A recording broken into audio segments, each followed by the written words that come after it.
Chapter 4. War and carnage continue. The wicked punish the wicked. Greater wickedness prevails than ever before in all Israel. Women and children are sacrificed to idols. The Lamanites begin to sweep the Nephites before them. And now it came to pass that in the 363rd year the Nephites did go up with their armies to battle against the Lamanites out of the land desolation. And it came to pass that the armies of the Nephites were driven back again to the land of desolation. And while they were yet weary, a fresh army of the Lamanites did come upon them. And they had a sore battle, insomuch that the Lamanites did take possession of the city desolation, and did slay many of the Nephites, and did take many prisoners. And the remainder did flee and join the inhabitants of the city Teancum. Now the city Teancum lay in the borders by the seashore, and it was also near the city desolation.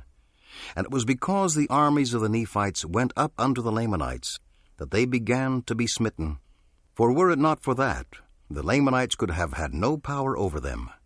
But behold, the judgments of God will overtake the wicked, and it is by the wicked that the wicked are punished. For it is the wicked that stir up the hearts of the children of men unto bloodshed.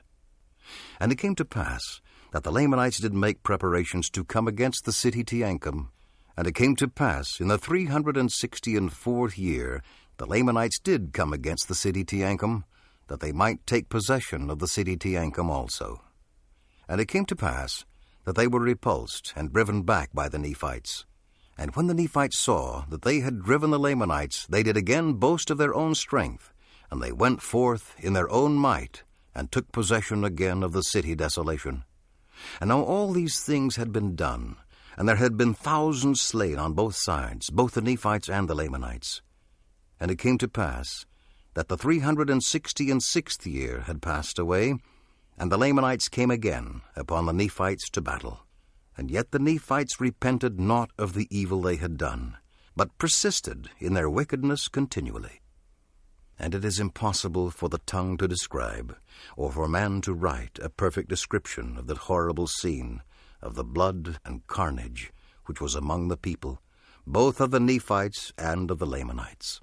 And every heart was hardened, so that they delighted in the shedding of blood continually. And there never had been so great wickedness among all the children of Lehi, nor even among all the house of Israel, according to the words of the Lord, as was among this people. And it came to pass that the Lamanites did take possession of the city desolation, and this because their number did exceed the number of the Nephites. And they did also march forward against the city Teancum, and did drive the inhabitants forth out of her, and did take many prisoners, both women and children, and did offer them up as sacrifices unto their idol gods. And it came to pass that in the 367th year, the Nephites, being angry because the Lamanites had sacrificed their women and their children, that they did go against the Lamanites with exceedingly great anger, insomuch that they did beat again the Lamanites, and drive them out of their lands.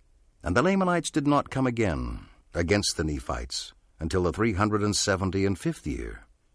And in this year they did come down against the Nephites with all their powers, and they were not numbered because of the greatness of their number.